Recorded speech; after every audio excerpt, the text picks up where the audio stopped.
Le programme d'amélioration de la compétitivité des exploitations familiales agro-pastorales, en abrégé ACFA, a procédé au lancement officiel de ses activités dans le département d'Uncam.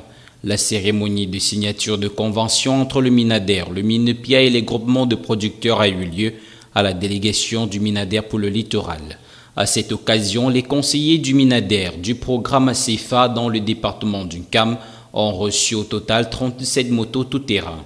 Toujours dans cette cérémonie, 2 véhicules pick-up ont été aussi remis pour une grande mobilité auprès des producteurs. Cette cérémonie a été couplée à la remise des chèques à de nouveaux groupements de producteurs des départements du Mongo et de la Sanaga-Maritime. 34 chèques au total pour un montant de 228 millions de francs CFA.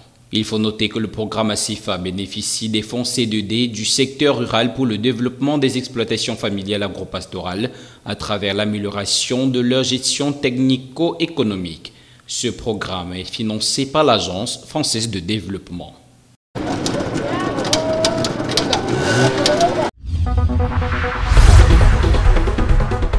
Le ministre de l'Agriculture et du Développement rural, Henri Ebeachi, a procédé ce mardi 2 novembre à Mora à la cérémonie de remise solennelle du don spécial alimentaire du chef de l'État destiné aux élèves déplacés du fait de Boko Haram. Pour cette donation du chef de l'État qui rentre dans sa 5e phase, environ 3500 élèves ont bénéficié de cet élan de solidarité constitué pour l'essentiel des produits de grande consommation. En remettant ce don, le Minader a prescrit le suivi et la transparence pour que ce geste de magnanimité du chef de l'État arrive effectivement aux bénéficiaires. Pour la poursuite de la distribution dans les autres localités, le ministre de l'Agriculture a donné des instructions fermes quant à la transparence dans la gestion des dons et a aussi invité les bénéficiaires à en faire bon usage. Le gouverneur de la région de l'extrême nord, région de gestion des dons, a rassuré que toutes les dispositions sont prises pour que ce don parvienne effectivement aux bénéficiaires. La gestion de ces ressources destinées, allouées par le président de la République au titre du spécial alimentaire, je ne peux ne pas ajouter qu'en arrière-plan se situent les mesures tendant à accompagner la reprise, la restauration, la reprise des activités normales par les familles lorsqu'elles rentrent chez elles. Le Minader voudra et appelé à fournir des implants agricoles pour accompagner le Minepia également, notamment pour les cheptels, pour la reprise des activités de ces populations. La cérémonie de Mora, qui donne le coup d'envoi de la 5e phase de distribution du don du chef de l'État aux élèves déplacés, a vu la participation des autorités administratives, politiques, traditionnelles et religieuses du Mayo Sava.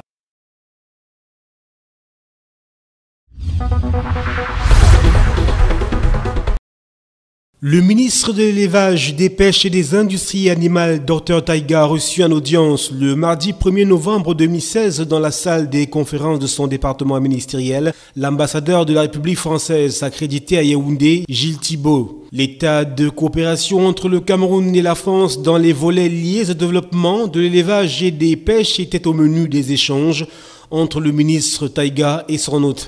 La gestion du 3e C2D et principalement la partie de son enveloppe consacrée à la formation des éleveurs et autres pisciculteurs était au menu des débats.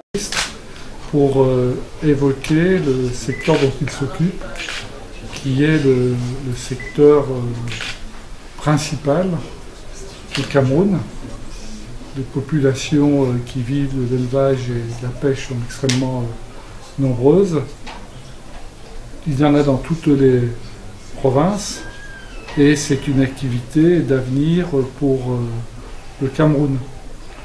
Je suis venu également évoquer avec lui ce que nous faisons ensemble dans ce domaine. Nous y consacrons beaucoup d'argent, c'est à travers le C2D.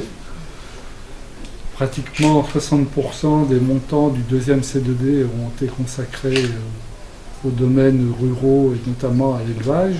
C'est 50% du 3e C2D et on a regardé ensemble les différents programmes en cours d'exécution pour se féliciter des résultats que nous obtenons.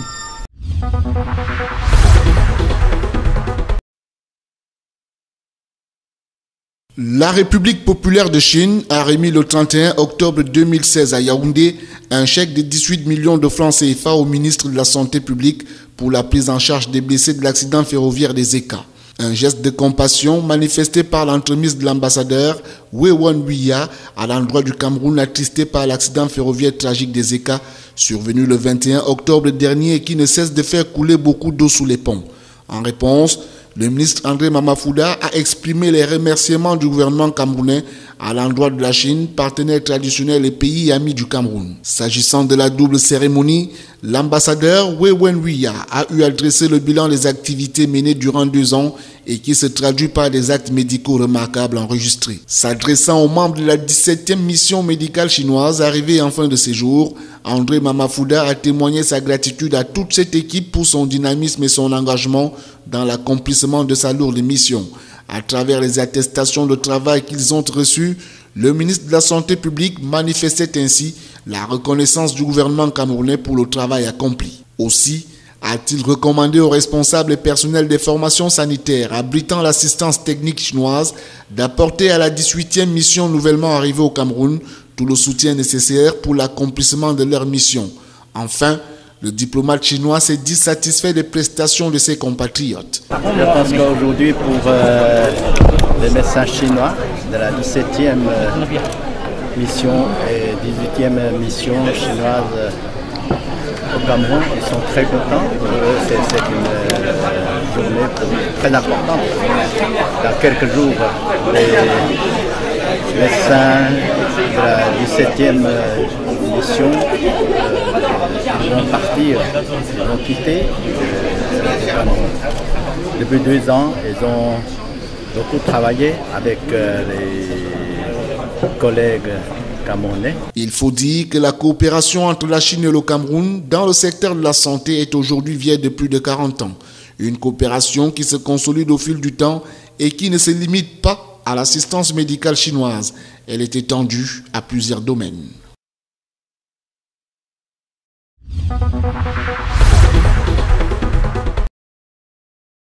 Aucun nouveau visage parmi les 23 convoqués pour préparer la rencontre Cameroun-Zambie ce 12 novembre à Limbé. Pour cette 2e journée des éliminatoires de la Coupe du Monde Russie 2018, l'entraîneur sélectionneur des Lions indomptables du Cameroun a fait confiance aux mêmes joueurs qui ont affronté l'Algérie lors de la première journée à Blida.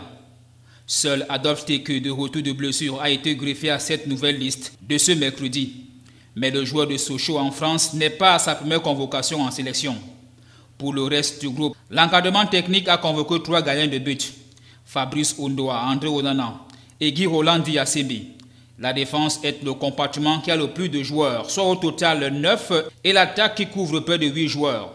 Le milieu de terrain est le moins nanti, à l'exception de quelques joueurs qui pourraient se retrouver dans ce compartiment comme Ngande Ngandui ou encore Arnaud Sitchoum. En conférence de presse ce mercredi à Yaoundé, l'on a appris de manière officielle de la bouche du coach que c'est Benjamin Mukanjo qui est le nouveau capitaine du groupe, fonction qu'il assume bien depuis plusieurs rencontres. Les Lions indomptables entrent en stage dès ce 6 novembre à Limbé dans la région du Sud-Ouest.